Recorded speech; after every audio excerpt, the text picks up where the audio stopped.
Hay una pregunta que siempre está ahí, en el fondo de toda discusión política. ¿De dónde sale el poder del Estado? Y más importante aún, ¿qué lo frena? Bueno, hoy vamos a meternos de lleno a desarmar ese manual de instrucciones que es la Constitución. Pensemos en ella como el plano maestro que nos dice cómo se organiza el poder y sobre todo cómo se le ponen límites. Ok, empecemos por el principio. Porque para poder entender ese manual de instrucciones, primero tenemos que entender la máquina que supuestamente controla, ¿no? Y todo, absolutamente todo, arranca con esta pregunta. Y aquí está la definición que es, la clave de todo.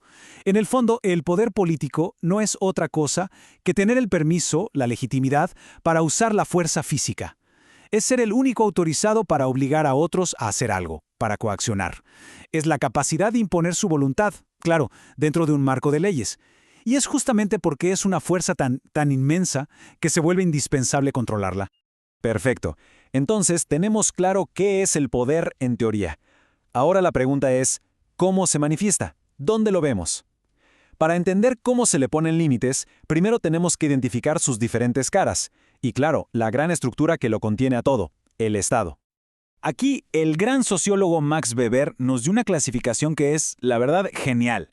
Nos dijo que el poder no es una sola cosa. A ver, piénsenlo. Puedes tener poder si controlas la riqueza, el poder económico, o si controlas lo que la gente piensa a través de los medios o la religión, el poder ideológico. También, obviamente, si controlas las armas, el poder militar. Y finalmente, el que nos ocupa hoy, el poder político, que es el que busca ser la única forma legítima de usar la fuerza. Y bueno, ¿dónde metemos todas estas formas de poder? Pues en esa gran caja, esa estructura que llamamos Estado.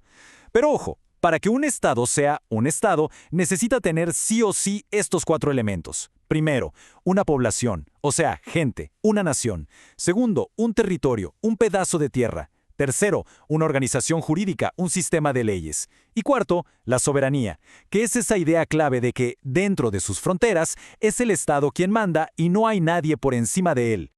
A ver, es que desde el momento mismo en que nació el Estado, nació también el miedo a su poder. Es lógico, ¿no? Nadie quiere un poder absoluto y sin ningún tipo de control. Y es precisamente esa búsqueda, esa lucha constante por encontrarle un límite al monstruo, lo que a través de los siglos nos llevó a la idea de la Constitución. Y esta búsqueda no es cosa de ayer, para nada. Es una historia larguísima y fascinante. Si nos vamos a la antigua Grecia, ya teníamos a Aristóteles analizando 158 politeias, imagínense, o sea, las formas de gobierno de su época. Luego, en Roma, la lex, la ley, era el mandato del emperador. Damos un salto a la Edad Media y vemos los pactos entre el rey y sus nobles. Pero es en la Edad Moderna donde la cosa de verdad explota. Con las revoluciones, ahí es cuando la idea de una constitución escrita toma forma. Y si tuviéramos que marcar un antes y un después sería el instrumento de gobierno de la Inglaterra de Cromwell allá por 1653. ¿Por qué es tan importante? Porque se considera el primer intento serio de poner en un solo papel, negro sobre blanco, las reglas del juego del poder. Ahí se decía qué podía ser el gobernante, qué podía ser el parlamento y cuáles eran los derechos de la gente. Una verdadera revolución. Bien, ya vimos de dónde viene la idea. Ahora vayamos al corazón del asunto. ¿Qué es exactamente una constitución? Y la respuesta, créanme, no es tan sencilla como parece, porque no estamos hablando solo de un librito con leyes. Es una idea mucho más compleja, una que podemos mirar desde distintos puntos de vista. Miren, esta tabla nos resume 3 formas totalmente distintas de entenderlo. Por un lado, está la visión que podríamos llamar racional normativa. Para ellos, la Constitución es un plan maestro, algo que se diseña con la razón, como un arquitecto que diseña un edificio. Luego tenemos la visión histórico-tradicional, que la ve más como un árbol que va creciendo solito, lentamente, con las costumbres y la historia de un pueblo. Y finalmente, la visión sociológica, mucho más cruda, que dice, miren, la Constitución es simplemente un espejo de quien tiene el poder de verdad en la sociedad. Y esta frase de Ferdinand Lassalle, wow, resume esa visión sociológica a la perfección. La Constitución es la suma de los factores reales de poder. ¿Qué quiere decir esto? Algo muy potente, que la verdadera constitución de un país quizá no es el papelito que está guardado bajo llave, sino la correlación de fuerzas real. Pensemos en los grandes empresarios, el ejército, los sindicatos fuertes, los medios de comunicación. Esos son los factores reales de poder. Ellos son para Lassalle la constitución de verdad. Entonces, así como hay distintas maneras de pensar sobre qué es una constitución, en el mundo real también nos encontramos con que no todas son iguales. Hay de varios tipos, y si las clasificamos, podemos entender mucho mejor cómo funcionan en el día a día.